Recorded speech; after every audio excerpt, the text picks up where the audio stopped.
Sorry. Hey guys, we're back, running some more. I'm Andrew. It's me, Cher. Hey guys. Another episode of Recaps on the Run. Thank you for joining with us. Sticking it with us. Hope you're running while we recap. So, while we recap and run, today we're going to be recapping on Fear the Walking Dead, Season 2, Episode 4. Well, let's talk about Blood in the Streets, by the way. Blood in the Streets. Today, still on our trail.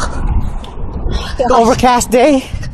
Good, perfect weather. Not too hot, not too cold. Yeah, really perfect weather. As you guys could tell, we've been running for a while already. We're already a few miles in. And we have so much more to talk about, so let's kick off. Blood in the Streets. So, in case you just need a quick reminder, we start with a kind of weird scene. Oh yeah, with Nick. Well, you don't even know it's Nick. Oh yeah, I didn't know it was Nick. You see a beach, water, and a wall. Some guy swimming. At night. Some dude swimming. We do find out it's naked Nick. Yeah. I guess the producer... I kept wondering, wait, does he have boxers on? Why is he all completely naked? Who's this guy? Feels like we've upped the ante from shirtless Nick, because they've done that so many times, to now full frontal and completely naked Nick. So it wasn't full frontal. I'm just saying, completely nude. So he comes out of the water, he's dragging his plastic bag clothes out. Wow. We don't know I don't know if this was a flash forward, if I missed an episode, yes. I didn't know what was going on. What is going on? What is he doing? And we come to this wall. Oh my god, I was thrown off. I was in shock. I had no idea. Helicopters in the air looking for someone.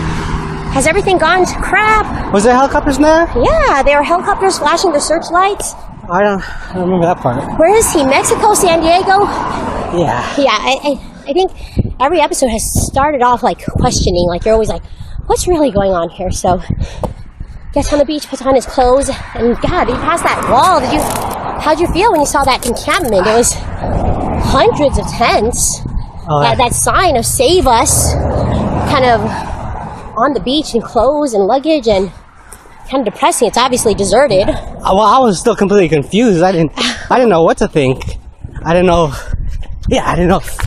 why he was there, if his family was gone, or if he was looking for them or anything. If he escaped from something, yeah. Definitely not a question. But what did you think? So when you saw that encampment, I thought, think about the encampment. I thought, that's kind of where they came from. I wasn't sure if there were walkers yet, or if there were going to be people there. Yeah, but I don't know. I could tell it was deserted. I mean, there's so many tents set up, hundreds for miles, and there's no people, no lights, no movement, no life. I just thought it was a deserted FEMA camp of the future, kind of crazy something. Oh, what a pretty bird.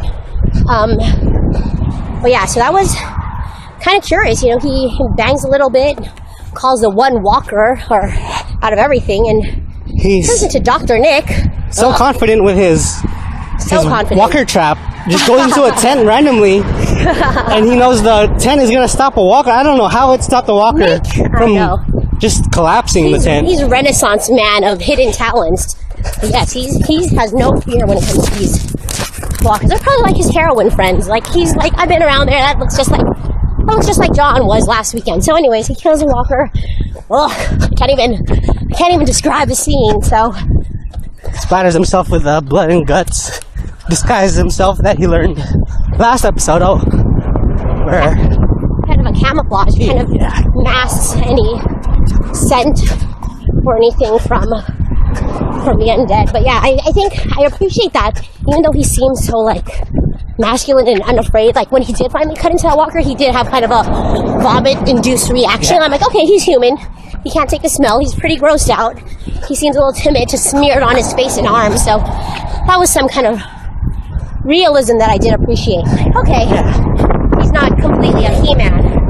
He's very grossed out. Very intriguing opening scene. I still didn't know what was going on to that point.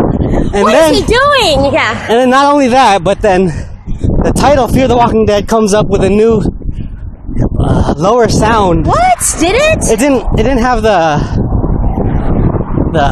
shocking music that normally plays with it. It was just more. I didn't even notice, but I fast forward through a lot. So a lot more subtle, and it had a completely different tone to it. I was very excited to see what's going to happen. Look at you picking up on those little nuances. So, yeah, I thought it was a very interesting opening scene. So we don't know what's going on in that world. And that was actually the most intrigued I've been for the whole series. Yeah, like where are the people? Not even live people. Where are the dead people? Where's everybody? What happened here? What's going on? Maybe that's San Diego. Yeah, let me put it like, if that was the first episode I watched, I would watch the rest of the episode just based on that scene. If I never saw the series before, that's how. Oh, yeah, did we get you hooked? Yeah. What hook you? Reminds me of Rick first waking up. It's just so mysterious. Don't know what's going on. Yeah. But on to back to what ends up happening. What do you mean what ends up happening? Okay, so back at cutscene to the Abigail, you know, it feels still, I think where we started with Travis and Madison, they still feel like so. Kind of at odds. Like, again, that tension I talked about the last podcast, like they're not getting along. It's super uncomfortable. Like when you're around that couple that you know is fighting, but they're kind of pretending that they're not fighting, and you could feel the undercurrents. Yeah, so. I could feel it also. So I still get that ick feeling between them too. I don't know if they're going to survive. Not even if they're going to survive being alive, but if they're going to survive, their relationship's going to survive. Yeah, exactly. There's too much. I don't even know. Are they married? I think they're married. I feel like. I don't remember. Well, I don't think they're calling each other boyfriend and girlfriend, or. But were they wearing rings? I don't know. So we know they've been definitely divorced. a couple. They've been divorced. So the other. Yeah. So this is their second go around. But you know, we had that opening scene, and you know, we start off with even Ophelia and Chris kind of getting a little conversation. I know. This is what I was talking about. I don't know why Ophelia feels like she has a possibly romantic relationship with every guy on the she's the most, boat. She's just an attractive female. Like, it would make more sense if she was younger, but she's so much older and so much older. Not so much older, but you mean compared to Chris? Yeah, compared to Chris, she's definitely older than Nick. Yeah, it just feels weird. I don't know. She's an adult. She doesn't fit into the teen category. Yeah, it's just weird how she acts with everyone. I mean, I could even imagine her getting with Travis. Oh, so you're saying she's a seductress then? Yeah, I don't know. I just. I get what you're saying. I don't know. So are you saying you like her or you don't like her? She's just confusing to me. I don't know where to pick her yet. Just like her dad. Maybe she's just in it for the enjoyment. But yeah, it was like kind of weird. Like, now they're getting their flirt on. I don't know. It seemed super weird. Even their conversation where she said, you know, I've given up so much. Talking about relationships for some reason. Oh my God, I've given up so much of my life. Like, to me, I felt like she seems like just a chick still at home with her parents not doing anything. Like, I don't know if she has a job, if she's successful, if she lived on her own. I don't know. She made it sound like she was taking care of her parents, and I totally see it the opposite way, where she was completely a sheltered, useless. I don't know. I don't know. It just seems like they're trying to develop her character, but she doesn't have a character to develop yet. Maybe they're trying to get some shipping going on. I don't know. Yeah. You never know. Maybe there's a Ophelia Chris shippers going on right now. You know, even what she said at the end, like, there's still some girls out there. Like, come on. Like, who says that? There's still some girls out in the world. Yeah, it's like she's the teen also. Yeah. But definitely, it was kind of weird. And again, I thought she was kind of useless. So they're talking up on deck when another raft, like all these people with zodiacs and rafts coming up, starts approaching the boat. You know, two guys and a pregnant female screaming, she needs help, she's bleeding. Chris doesn't know what to do. He has his gun on them. Should I shoot them? Should I shoot them? Basically, from all the screaming, no one's waking up. The three of those new strangers in every episode, get on board. What were you thinking at that point? I was thinking, well, since the rest of the boat crew, got there pretty fast, I thought they should at least leave the two guys at the lower deck while a couple people went with a girl to check on her baby. I know, but do you really think a pregnant female, she was really bleeding, supposedly from, you know, baby, you know, you don't on her leg. Instinctually think that danger. But yeah, I wouldn't expect danger from her, but she was still with two unknown males able-bodied males that could be dangerous. A threat. Yeah. So exactly. I thought they had the guns on them. Why wouldn't they just Or why wouldn't they frisk them or something? Like, at least keep them precautionary methods, yeah. Keep them, watch them, not let them get so close for no reason. Exactly. I agree with that. And so everyone finally wakes up. You know, Alicia wakes up.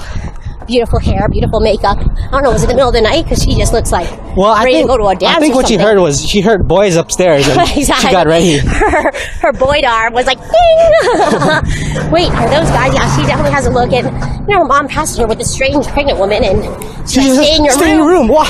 No, of course not. Oh my god, oh my gosh, I cannot express enough how much I dislike Alicia. I don't know who I dislike more, Alicia or Chris at this moment. I think both of them are completely expendable. But yeah, that was another frustrating point where she did not stay in the room. And we also see everyone's reaction. I think it was dumb for Madison to tell her to stay in the room. That's what I was chuckling at. I mean, how could they be on the boat for so long and not have a game plan? That's what I'm saying. Instead of looking out on the beach, they should have been galvanizing and having a game plan. If strangers come, you take, you know, the starboard deck, I'll be on the left, I'll get the gun, you get the pipes. God, have a plan. They're completely... At least don't let them all the way up the steps, all the way into your personal space. Oh my gosh, I know. Where was Madison even taking her? She's not even the nurse, isn't... She's taking her to the bathroom all the way to the lowest deck possible. Oh, you must need to use the bathroom. That's what it was. So ridiculous. But, you know, we also see through all this ruckus, Strand rifling to get his gun. Who we learned that, I guess Salazar took his ammo. Oh my god. Why would he... That doesn't make sense to me. If Salazar took his ammo, why didn't he just take his whole gun with the ammo? It didn't make any sense at all to me. These are the questions we like to ask. Yeah, you don't know. So Strand, obviously, he doesn't see his gun. It's useless. Hold on. Because that's the only thing that could save him. Yeah, go ahead. What? It's even just talking about it makes it even sound more ridiculous. Why wouldn't... All right. It's like Salazar left the gun on purpose to be like, haha, I have your ammo. I found your gun. It's like Easter egg hunting. You find an egg and there's nothing in it. Like, come on. I just don't understand why that would just make Strand run. He doesn't even know who it is yet, unless he does know. But basically, Strand turns tail. And, you know, at this point... I wasn't sure... go ahead. Oh, they get overthrown. So they get overthrown by these 3 punk kids. One who's a pregnant chick. All these adults, all these kids get overthrown. I didn't even see what happened. It's just he nudged Chris, and then all of a sudden they're in control somehow. Oh, they had hidden guns, but yeah, the pregnant chick takes care of Madison, and then somehow Strand runs for who knows why. They overpower Salazar, Travis, Alicia, who's standing there like adults, like Jack. Oh yeah, is that you? Oh my god. Oh, it was so ridiculous. But you know, I thought when Alicia was listening to the voices, I thought, they're telling a different story than what he told me, so she would not trust them. But obviously, she just runs in there and makes everything going down. Insert yourself exactly into the situation that you don't want to insert yourself. But so yeah, they take control. But yeah, they even, you know, they say find Nick and find Strand, and they shoot him in the raft. It's just obviously he's run away. Go ahead. I thought that, I didn't know that was Strand at first. I thought that was the raft with, Jake and Alex from the last episode. I thought they were catching up. No. Well, I don't remember the colors of the rafts. Why is there so many rafts? There's a gray Zodiac. Well, yeah. Going away. Yeah. You recognize his signature black getup? I thought it was just those two from last episode, and maybe the girl would end up saving them, but it turned out to just be Strand. It turned out to be the captain leaving the vessel. Yeah, let's just finish Strand, because his episode, he just, later in the episode... What? Why do you mean finish Strand? Because he doesn't have much to do in this episode. What? No, in this current timeline. Okay. So, yeah, his raft was shot, and it sings, he drops his phone. Or his walkie. Or whatever it was. His mode of communication, yeah. But what do you think when you saw him getting away? I just thought, you know, how could he be scared of these kids? Either he knows them, but he didn't really see them, or he really needs to make that meeting on time, whatever he said he was going to meet. That's what I was thinking. He doesn't have time. He doesn't have time for all this takeover on my boat. Because why would he leave the Abigail? Like, why would he just turn tail? And that's what I was thinking. That he has to make his timeline. And that's why he's in such a rush. So that's what I thought when I saw the rest of that, he was just unconscious, pretty much ends up being saved later on. Yes, okay. So well, we're not spoiling it. We're not spoiling it. You watch the episode, so you know he ends up being saved later on. But not really saved. He was just gone for a while. You don't even know. He ends up being approached. So, anyways, back to Strand. So, this was a huge episode for Strand because, you know, one of our favorite characters, he's been so mysterious. What's his endgame? So glad this whole time, we had loads of backstory for him. We could talk about Strand the whole podcast. Are we going to start that already, or are we going to do more of the... I don't know. Where do you want to... Do you want to jump back to the boat? I just feel like on the boat, if we want to stick on the boat, I thought Chris was acting stupid. He mean mugs everybody like he's a threat at all. Typical, you know, teenage boy who thinks that he is the ish, and he's about to get shot. So, you know, he's talking back. I thought that whole setup was frustrating to me. I thought so. You know, Travis doing his best to start the engine, to fool around, put things in motion, finally starting to think smart. But there were so many frustrating things about it. Like, besides the fact that they got captured, Alicia's actions were annoying with that guy. Well, you know, one thing is, before they took her off away from the family, she told her mom, "I'll handle this. Oh my God, get her out!" No, so her actions later, even though she was like wanting to ask about the girlfriend of Jack and trying to get close to him, I thought, hopefully, I was hoping maybe pull an Ophelia. She's gonna stab him in the back or something. While she's in the back. I thought she was gonna make a character leap into being badass. Not so much badass, but just less annoying. Or a little bit more effective. Yeah, so I'm still not sure what her whole plan was. I just thought it was silly. Just, you know, even that guy, Jack, that she's been talking to, I don't know what. And she still trusts him, she says. Oh my gosh, she's crazy, you know. I think Chris is going to get himself killed. She's just in over her head. You know, they keep mentioning this guy Connor. Who's this Connor character now? It's very much like, who's Negan? So, he seems like he runs things. What do you think about that? And there's not even any comics, so we can't even reference any source materials and even know what's this guy coming up with. But it was the whole pirate thing. It's still confusing to me because the world hasn't been to crap that long. It's not been years or many months even. It's still been a short time. So to see how he could have people under his thumb already. Yeah, the whole army that he puts to work. Yeah, it seems too fast for this series. Reality? Yeah. Well, it was weird. Yeah, I definitely think that when they called Connor from the radio, you know, when he was like, "Did you find the girl?" Like, it just seems so strange when he knew about Alicia and, you know, he's like, "Yeah, I found her." Like, it just seems so weird. Like, what's he doing? I felt like he's collecting females or something. That's what it sounded like. He referred to Alicia as the girl. Even when the other girl was going to kill Madison, he's like, "Wait, Connor might need her." Like, it just seemed, I don't know what kind of empire he's building, but that was a super uncomfortable situation in the bedroom. I wish she would have killed him too. I don't know. What bedroom?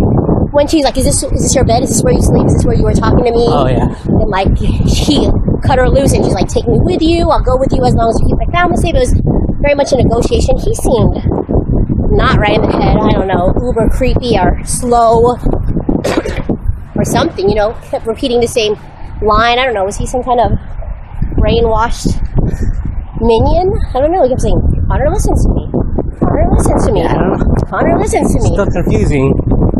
Yeah, so I don't know. And what bugs me, I don't know if I mentioned it before, why does everyone have the same haircut?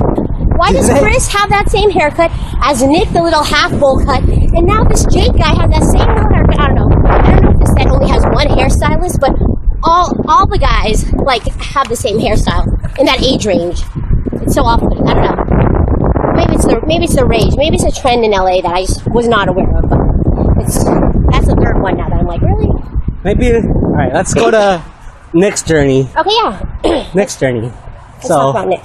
He's back on the beach, covered in blood. His favorite go-to outfit nowadays.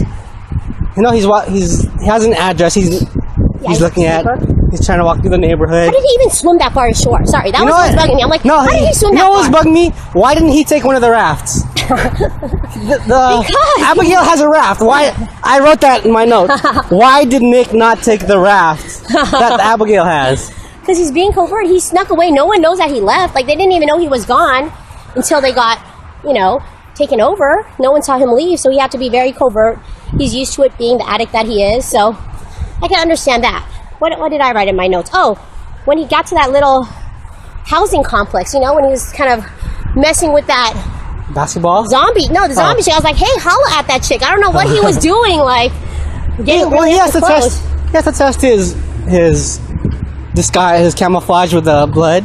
He's a pretty. He resembles a walker pretty well. I think he got it down. He had the walk. He has a walk. He has the. I think he has the language. I thought the dialect down.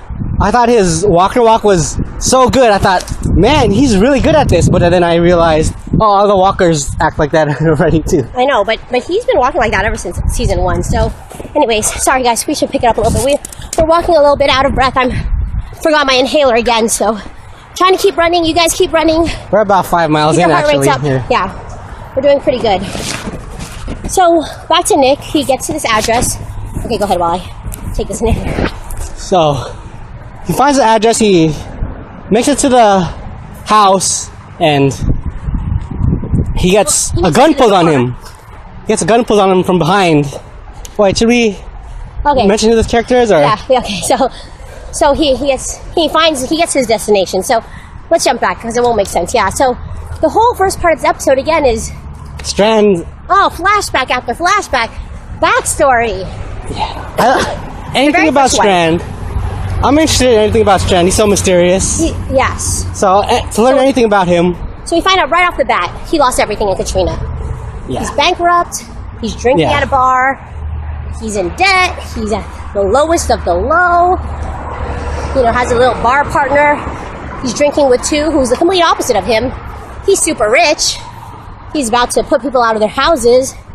He's indebted to his father. Like, they just, they're drinking a few shots, talking about plans. They have a pretty good, banter. What were you thinking at that bar scene? The first flashback. The first of 3 flashbacks. At first, I didn't know if Strand was his confident character yet. I didn't know if he was a scammer or he looked pretty down on his luck. His suit didn't fit that well. I think he had a gold earring. Like, it just looked. He wasn't as smooth. Sharp. Yeah, he, definitely. I felt like he was down on his luck. Yeah. So, what do you think? I like his little dialogue, and when we get to the hotel room after he brings that guy to the hotel room when he was drunk. Yeah, I thought he was a scammer. Yeah, I thought he was a scammer. Definitely. Kind of criminal. Oh, and also in their conversation, they tied back to the title, Bad Blood in the Streets, because the guy was saying, how'd you come up so much? And that's when you buy, when there's blood in the streets, because that's how you come up. There was a little. You come up when people are having their misfortune, A Rothschild name drop. Did you get that? I didn't catch that. Huh, interesting. Interesting. Yeah, so, this other guy's on the completely other spectrum of Strand, and, Just as intriguing, though. Exactly, Just as mysterious. Exactly. So he takes him back to the room. The other guy's pretty pissed drunk. Strand, it's kind of weird, yeah. Like, that was you didn't know what was going to happen in that whole scene. And back in the hotel room, he kind of takes off his shoes for him, gives him some water. What's going to happen? What's going to go down in this hotel room? I don't know. I was already picking up some kind of vibe. I don't know. But basically, Strand opens the guy's wallet, pulls out all of his credit cards, his black card, his red card. It looked like there was more than just credit cards, though. Do you know what else he took? No, I don't know much more than credit cards. It looked like he was just taking credit cards. I thought he was going to look at his name and get his business card to hit him up later, like being my buddy kind of thing. But nope, he went right in. Maybe took his words to heart of profiting from someone else, but took all the cards. I love how the drunk guy on the bed turns around and says, "Maybe I won't remember this," which shows that he's seeing him. Who knows if he witnessed it? Yeah. And Strand still pockets it, walks out. So it didn't hurt him. Didn't do anything. Yeah. I mean, overly bad in that flashback. Yeah, not bad at all. He's a rich guy. He could afford it. Yeah, exactly. He's about to close a deal tomorrow. He just said he's gonna go make some money. So, anyways, yeah, that was that scene. Then we jump to the next scene where the next flashback. Where do you remember his name? Yes, I have it. His name is. So Strand's in a hotel room, living it up. It's Tom. The two guys are Thomas and Louise. So Thomas is the guy I believe that he was talking to in the bar. Tom. So, you know. So Tom eventually finds Strand living it up in the hotel room. How much time do you think passed by? Because I thought it was like maybe it was the same hotel, but I think time has passed. I'm not sure exactly, but years. I would say years. Could be years. Yeah. Because Strand is looking much more confident, much more like the cocky guy we know in his bathrobe, and you know. He's getting ready to pay him back. You're saying? Do you believe that? No. So basically, the guy finds him with his bodyguard. I don't know if it was years, maybe months, but I think it was some time. Anytime. Because he's pulled out. So basically, find out he's pulled out $35,000 from his credit cards. I've run up this huge bill. Well, the only reason I'm saying it might not have been years because that guy seemed resourceful and he should have found it pretty quickly. Yeah, I came looking for him a little bit. You know, they come into his hotel room. They find him. Tell him all the stuff that he's done. You know, they're saying, "Oh, you dress much better. You just couldn't afford it before." So, you know, see that he's living life large.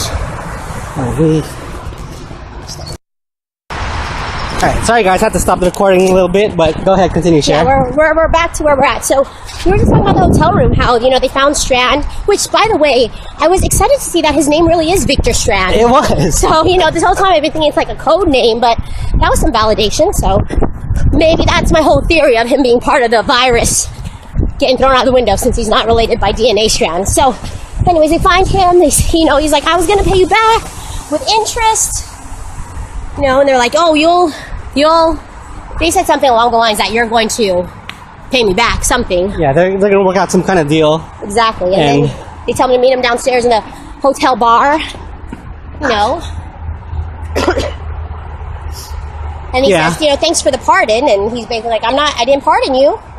So it's not like you're off the hook. But still, even though they're both not drunk at this time, still very much a interesting relationship between the two of them. Oh, definitely. And then when we go to the next flashback, I feel like Strand was happy he was caught. But anyways, that's what I picked up. He seemed very content and happy to have been found after his little scam. I mean, God, how do you rack up $35,000 debt? I don't know. He said he had $30,000 in debt from before, but dang, that's a lot of money on credit cards. So, anyways, yes. So the next flashback is the pool one. Yes. When they're apparently they're good friends there. Yeah. Strand was in there some kind of business together. The mother was there. We now find out that so let's jump to Nick really quick because Nick, we talked about, he got found at the house by Louise. We found out the OCD guy's name is Louise. Super funny. I think he cracks me up. He's one of the guys we saw from the last flashback. The not bodyguard, but like the other partner in crime. Sometimes it's hard for me to tell them apart, but. Me too. I was still confused. I'm still kind of confused. So Louise was saying he knows Strand from Tom. Him and Tom grew up because Tom and his mom, you know, they're the rich ones. And he seems like he's a family friend. So that's who Strand sent Nick to go get. Nick's like, Strand sent me. He says, you have a plan to get into Mexico. And he's like, yeah, for me and Strand. But Nick tells him it's his whole family. So I love him. He's a funny kind of OCD guy. Again, don't touch my car. Don't get your blood on my leather. Go wash off. It was a nice car. Oh, his house was nice. Nice neighborhood. You know they're well off. So basically, Strand's well-offness is coming from some support from his well-offness friends. So again, Strand and Tom were the original bar buddies. Louise is like, I feel like family friend. Is he really a friend? Is he a foe? Who knows? But you know, he doesn't kill Nick at this time. So he says he has a plan to get them into Mexico. Which again, the reason they need them is because we heard in a previous season or previous episode that they've closed the borders. So, you know, they need some help to get back to Mexico. We'll find out. I'm still confused who closed the borders, why there needs to be payment, or I don't know who's guarding this. Yeah. Well, maybe who knows? Maybe the outbreak's confined to the U.S., Andrew. Maybe it's something we brought upon ourselves and all the rest of the world is safe. So far, we've only seen Atlanta, San Diego, up and down the coast, you know? Maybe it's just U.S. Maybe. So, who knows? So, Nick has Louise. We go back to that, again, flashback you were mentioning at the pool. It's Tom and Strand, they're much more at ease with each other. There's no more threats going on. They're very relaxed, lounging. There's someplace in Mexico. There's someplace in paradise. Such good friends that they're holding hands. Did you know at that point? Were you expecting I was like, that? Were you expecting that? I was questioning. I wasn't sure what their relationship was completely yet. I had a feeling, just because in that initial bar scene, dude was checking out Strand hard. Like, their whole conversation, he was eyeing him up and down, looking very deep into his eyes, looking very deep at him. So I had some undercurrents of some kind of tension going on there. But I felt like that handhold really cemented, like, hook up. I wasn't sure. I was giving like a 75% chance of them together, but what? They're holding hands. That's not a business handshake. Some cultures are okay with holding male hands. Okay, so anyways, they're talking about a big deal. They're about to break ground on this big development project, make a lot of money. Tom is still the rich guy. He's saying, why don't you just stay here? Why don't you not go home? And Victor's saying, I gotta go. This is just by the pool. I gotta go make some business deals. I wish I could. We hear about more characters. So it's, to me, from my notes, I took Tom as the son, Victor's significant other, his mom, who could be safe anywhere with anything. We learned that from Louise. She's a fighter. And then they mentioned his sister, Celia. So I feel like she's yet to be seen. All right, guys, we're walking a little bit, but I hope you guys running. Yeah. Still running. We're a little winded. we're about 6 miles in, and we're all sore and sick still, so. No excuses, though. No. We pick it up as we can. Plus, we have to stop. There's a lot of notes for this episode, so. We're walking and running, but we hope you're moving, at least. Exactly. So, that's a quick wrap-up of Strand's. Well, there was another flashback, wasn't there? Yes, okay, you want to do the last one? I forgot what the last one was. The last one, when he's in the hotel room, and Strand wants to come back to San Diego, and Tom's like... Oh, yeah, that's right. He's like, no, it's all ruined, there's nothing there, why are you going back? And he's like... Strand says, I'll be 2 days, I'll be gone for 2 days. He's very confident. Okay, then But we know there's an outbreak, we know people are dying. Why does he even got to do business? Well, that's what a businessman thinks. I was curious about what type of business Strand had to do with, so it's probably some kind of government thing, or... He has to close the deal. Well, maybe, because again, we found him in season 1. He was in that lockup. Yeah, so must have been some serious business. I agree, but, he throws that same line back at dude, who it must have been years by now. They're very close. Yeah. To say, well, like you said, right? Blood in the streets. You gotta go back, gotta do what you gotta do. Gotta hold it down, make the come up, so... Promises the guy 2 days, he'll be back. There's a kiss. Was that a something for you? Were you surprised? Well, I wasn't so surprised, but I didn't expect it. Then you were surprised. Not too much, but it wasn't a shock, but it was... To me, I wasn't surprised, because I knew that they were already together, but I was surprised that they were that explicit. Like, okay, for those of you who think that you're only 75% sure, let's just really put cement and bricks and lock that stuff up, because they are lovers in love. They deeply care about each other. They're in business together. That's who Strand was talking about. They need to meet. He needs to get home to his babes. So I have my opinion on gay characters. What's your opinion on that? Well, I think that's completely fine. I was surprised at I think it adds to the mystery. It doesn't sway my opinion of Strand anymore. If anything, I like him more for knowing about his backstory, knowing that he could care about someone else, regardless if it's another gentleman or not. I think they're a good couple, well off.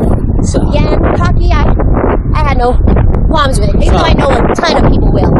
My opinion on gay characters is I hate when a character is gay and that makes their identity. That makes the whole reason for the character. Yeah. But this one, when Strand is gay, it's just oh, by the way, he's gay. It's not a big deal. That's just his life. Yeah. And it's just natural. I think it adds to his intrigue. I think it's not really anything to talk about too much of it. It's not controversial. Yeah. Like I don't think it's controversial. I feel like, and I haven't seen the feedback online or read anything online yet if there was a huge blowback or any reaction whatsoever, but although I'm sure there's plenty of blowback from the women that find the dark, mysterious character. Oh, he's taken by another guy. I still find him dark and mysterious. I still think that he's an attractive gentleman, and he has some money, he has some smarts, you know, and I like him even more. I forgot we even learned a little bit about his dad and his motivations. What was I know he talked about that at the bar. What specifically are you referencing? Just that he ended up in a strip mall. He had a good voice. So, and he didn't have much ambition, which Strand, we learned the opposite's true for Strand. You know, his mom was he's a gone. Jimmy? Are you saying he's an artist? We'll save the Better Call Saul crossover podcast for future. But yeah, just learn a little bit about him, a little bit more about him. Besides, super interesting. I was all for him. Like, gotta get back home. He made a promise. I don't know. I really liked the episode about Strand, and I think he was on the after show too. I haven't seen talking. I'm not going to support that junk. What? I'm just kidding. I watch that every day. It's on my DVR, guys. It's totally a joke. We love you, Chris Hardwick. I hope you're listening. So yeah, I hope you're still subscribed to our podcast, like we are of yours. But yeah, so you know, great backstory. I love it. I love no loose ends. Nice little vignettes of time. You know, not all at once. So super informative. Loved the execution of that. So let's jump back to the Abigail, where back to the frustrating part of the episode. All right, I think our run's done. We're gonna start do some down? stretching. Okay. Let's do a little walking, stretching. Okay, so Nick is on the raft, well, let's just jump back to the boat first, because I want to talk a little bit about how pregnancy makes you deaf. Because can you explain to me how Madison is talking to Salazar about if he's free, and he's like, keep the girl busy, and she's right behind him. Can you explain that to me? Oh man, I didn't. I don't want to try to make sense of her character. Why can't you hear them talking to each other? And she's in the same room. She's on the not even just on the same floor, but she's in the same room right behind them in the kitchen, and they're not whispering. I don't know. I was thrown off by that. I think. Yeah, just probably some filmmaking errors, or I also noticed how Salazar's knots on his hands. It seemed like Alicia left a giant knot he could pull at, but for some reason he's struggling with something. Thank you. Something else. That was my next thing. If she's the one who tied him up, dude, don't do it so tight. I know. Come on, like, okay, you want me to do it? I'm gonna do like a half little pretend knot for you, Andrew. Like, and why would she zip tie him? I don't know. I'm baffled. I'm baffled by her behavior, but. Anyway, so we're back to the boat. They're trying to escape. You know, Travis is doing his best to distract this other kid. You know, he pulled up, looks like some kind of crowbar, wrench, pipe, something, and hidden them in the seat cushions on his way up. So, I didn't catch that. What? Are you kidding me? I didn't catch that. Actually. When he went downstairs, he slid something in his sleeve. And then when they came back upstairs, he was looking at Madison, and he's like hinting, like, I'm hiding these things behind the seat cushion, a big long pipe, I didn't a weapon. That. Oh my gosh! So. So they're putting some plans in motion. They're still not free. Connor's on the way there. Connor's there. Let's just say Connor's there. He's kind of a nondescript character. Well, there was a little conversation about the baby. Oh yeah, she's just trying to throw her off. But I mean, the baby could be a walker or a crawler. A crawler. Good one, Andrew. I mean, turned inside of her. Yeah, it's possible. They talked about that for a bit, and Ophelia jumping in with Madison and try to agitate the pregnant girl for some reason. Oh, I know. I don't understand these captors who get so roped in. Again, I'll talk about Walking Dead when Carol was locked up with Maggie. Like, why do your captors talk to you so much and get so distracted? Like, ignore, stick to the plan. And this girl was just all riled up, high strung. Maybe it's the hormones. Who knows? I don't know. And plus, she can't hear. So, she's getting very agitated about the baby. Connor finally comes on board. Travis finally starts the ship. Connor, he was not as menacing. It was such a short scene. I thought it just seemed weird because so short. Well, we only saw him for a couple minutes. He was like, "Okay, take the girl and take the guy. Let's go." Yeah, that's basically it. What are you gonna do with the rest? Like, what's the plan? I don't know what the plan is. He left everyone else. He just left everyone else. So, they tied them with the bags. Alicia said, I'll go with you, but take my family to shore. Oh, she's so ridiculous. So they take Alicia and Travis, which is kind of a bummer. Like, I don't know, just the separation. You know, it's always hard. I feel like everyone's been separated from other family members in every single episode. So now it's their turn to go on a little field trip. They get taken away. You don't know where. They got the hoods on. Yeah, they got their hoods on. They're gone. Just then. Yes. Just then. As they're pulling off, who's coming? In their own raft. It must have been from the other direction, because I don't know how they're just like passing each other. What did you say his name was? Louise? Yes. Yeah, so Louise has a raft also, apparently. Oh, like a high speed. Like, Yeah. and not only a raft, he has a rifle. Not only the rifle, but the accuracy Oh my, this guy. to get 2 headshots out of 2 my shots gosh. on a moving raft. I like him even more. I thought he was a funny OCD kind of guy, but wow, those shooting skills up that ante even more. Yeah, I'll be sad if he's taken 2 ladies with another guy. But anyway, so he shoots 2 of the guards. You know, things start breaking havoc, and they finally escape and get, you know, overthrow the punks who took them over. So who's on board now? I'm not sure. So who's alive on the board? Who did he kill? He killed. He killed the 2 armed guards that Connor left. The pregnant girl, I think, is gone. So Jack and Connor took Alicia and Travis back on their boat, and I feel they're like the pregnant lady, because I haven't seen where she is. I don't. Oh yeah, they killed the pregnant lady. Okay, so they killed the pregnant lady. Oh, that's sad. What about the baby? I think so. I didn't see that. I'm pretty sure dying. I'm pretty sure that was his first shot with a redhead. They're saying. Okay. Or maybe that was a different woman. I'm not sure. know. Could be. No, he killed the ones with the guns. So, anyways, they get the main guy. What's his name? Reed. The totally off kilter guy, and they don't kill him though. He gets some kind of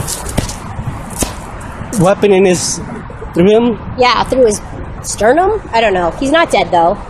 And then Nick comes on board. It's such a nice reunion with his mom, and he's like telling him, "Louise, he's good. Strand told me to go pick him up. I just went and swam on shore, went to his neighborhood, picked him up, and now we're back." And Louise is obviously like, "Where's Strand? Where's Strand?" And Salazar's like, "We don't need him. Let's go to Mexico." And dude's like, "No, we're not going to Mexico." I know. Not only is Alicia Travis and Strand is gone at that point. Yeah. So but at that point, and then last scene. We see. Wait! I want to talk about Chris really fast. What's up with Chris? I don't want to talk about him. when the captor gets impaled, Chris all of a sudden. I don't want to talk about him much either. I just wanted to comment that it was so ridiculous. He tries to act tough. When I don't know. That's all. Of course. I just wanted to bring attention to that. Chris tried to act tough, guys. He's a kid. And, I think it shows how scared he is when that gun was pulled at him, and his voice was like, "Dad!" Like, come on. He finally cracked. Do you remember that when he was like, the dude was going to shoot him, like, 5, 4, 3, 2, 1. He's like, "Dad!" I never considered that he was a good actor. He makes me hate him, like a teenager. You haven't seen him on Talking Dead? Oh my gosh, he's very articulate and well put together. I'm glad then. I'm glad he's a good actor. Just like Joffrey, Game of Thrones. Yes. He's a character that you're made to hate. Yeah, well, maybe some people don't hate him. I think, like we talked about, a lot of people, his character might resonate with a lot of people. A lot of teens, I'm sure. Everyone wants to be tough. Everyone wants to think they'll be tough in that kind of situation. When there's walkers around and people with guns and threats, like, you want to envision that you could be tough and you won't be scared. Well, you will get scared. And when you have the upper hand, you're going to act tough again. So, so again, Travis gone, Alicia's gone. With this mystery dude, Connor, we don't even... Jack. New mystery dude. Oh my god. And Jack, who she's still playing, I'm sure. I'm sure she's still playing. I think she's boy crazy, come on, like you said. Of course she's boy crazy. And back to the opportunity to try to ship people, like, why, Chris is asking for Alicia, and she's like, "She's my sister." I know, that was odd. Odd why they would throw that in there. The whole dysfunctional modern family is weird. But anyway, so they're gone. The last scene, do you want to chat about anything else? No. Last scene is Madison pulling up in one of the Zodiacs again to Strand, who is pretty blue in the face. He looks pretty blue. He's lost his... He's I thought possible... I didn't really consider it, but... I didn't really consider it, but I thought it was possible, a little bit. He's got love on his side. It's going to be a happy ending, right? I didn't think it was, but... I was scared for... 1% of me was scared for a second, but... Well, what'd you think of that last shot? Does Madison save him? I'm sure she saved him. Come on, did you see her face? The last episode just ended with him cutting those other people on the raft. She knows she needs him. Does she? She does. She could turn around and be like, he's dead. He had hypothermia. He drowned. I couldn't find him. I didn't even consider that. It didn't even end with her reaching out the hand. It ended with water over the face and no view. She's looking at him pretty much like, peace out. Well, in the beginning of the episode, when Madison was talking with Travis, Travis was saying he would throw Strand off the boat, but Madison was defending him a little bit. Well, yeah, I think Madison had his back up to a certain point when she saw what he's capable of, and now at this point, it's true she probably does need him because she needs to get Alicia back, unless she could cut her loose. I don't know. Madison's character I'm still confused by what motivates her. I don't feel like it's her children because then she'd keep a better eye on them. That is true. I don't think it's Travis because she's not playing. I don't know what she's looking for. I don't know. Oh, well, she did mention in the beginning when she's like, I don't want to just survive. I want to restart over and rebuild. So she's looking for a new beginning. She has mentioned that, but I don't know. Her usefulness, I still have not seen any demonstrated skills on her end in terms of scavenging, electronics, defense, strategy, mediator. I haven't seen anything from Madison, sorry, but yeah. All right, what do you think? That pretty much wraps up the episode. My word, are we gonna do words? Yeah, let's do words. What are you thinking? Something like progression. Yeah. It seems like each episode, so much stuff happens. There's character growth. Strand, especially this one, probably the most interesting episode to learn about him. Yeah, definitely. This is a strong episode, I think, because of all those backstory for Strand. I think I like the pace of the whole series so far. Yeah. So much. There's not much filler. Like 3 more episodes left. Is there really? Yes. You know what? I'm actually kind of bummed by that. I know. I didn't expect to like it this season so much, but yeah, I'm bummed that there's only 3 episodes left. Yeah, 3 more. So I thought it was a super good episode too. I was thinking all the words. Was I going to say opportunity? Was I going to say Strand? But I think out of that episode, what I took was hope. And the reason I'm saying hope, even though Travis and Alicia are gone right now, I see that there is a destination that Strand did have a spot in Mexico that's almost like paradise. He has a benefactor. He has Louise, who's finally very capable, much more so than Salazar. I don't know how much they're going to get along, but they have the means, they have the skills. There's hope to get somewhere out of this craziness. Going to Mexico. I mean, along the way, they still got to save Travis and Alicia, but hope. I'm hopeful for a new beginning for them, for all of them. That's what I would say. And then speculation. What do you think's come? 3 more episodes. What do you think's gonna happen next episode, or even the rest of the season? Well, I didn't see the previews for next episode, so I can't really. Yeah, my DVR cut off. We jumped to Alicia and Travis trying to escape. I think it's gonna be more of the same. I'm excited to see the next destination. I'm sure there's gonna be another place, another setting. I think that there's going to be a conversation because Louise has Strand now. They could be like, peace out, we're going to Mexico, bye, go find your folks. It was only going to be the 2 of us anyways. Who knows where Strand's loyalties are? He ran for the boat. So maybe he's going to be like, I'm not going to go with you to help, Travis and Alicia. There's still a huge question. Who's Connor? What's he up to? I don't know. All I know is now I want them to get to Mexico. That's my hope. Who do you think's going to die? We have 3 more episodes. Someone's got to die. Or think about death? Let's speculate. No spoilers, guys. Never any spoilers. Well, I don't care about Ophelia at all. I don't mind if Chris or Alicia dies. So, yeah. Who do I think dies? I don't care. No, as long as it's not Strand. We care about Strand and Nick. I like Strand and Nick. Yeah. Yeah, I like Strand and Nick too. I'm hoping their characters continue. I feel like Alicia needs to stay alive for Nick. I think Chris is not that important. Ophelia is not that... That's Travis's son, so unless if Travis dies, maybe Travis could go. Yeah, I'd look forward to Travis getting out of here. Oh, come on. And will the mysterious Alex be back? Oh, Alex. And is her name Alex? Maybe she's the sister. No, she can't be the sister. Oh. Because then Strand would have recognized her. she's just in the know in some other way, shape, or form. Wait, real quick, let me clarify that. Not that I want Travis to die, but I think it would help the show so everybody gets stronger. If it was a coin flip, I would much prefer Madison to die than Travis. Madison again. I don't. Well, I would agree with that only because Travis could grow more. If Madison would. Yeah. Okay. We'll see what happens. You guys, hope you join us next week for our next recap on the run. Thanks for hanging in there with us. Hope you stayed running, stayed moving, kept your heart rates up. Hydrate, stretch. We'll catch you next time. We'll keep recapping. You keep running. We'll keep recapping. Bye, guys. Bye.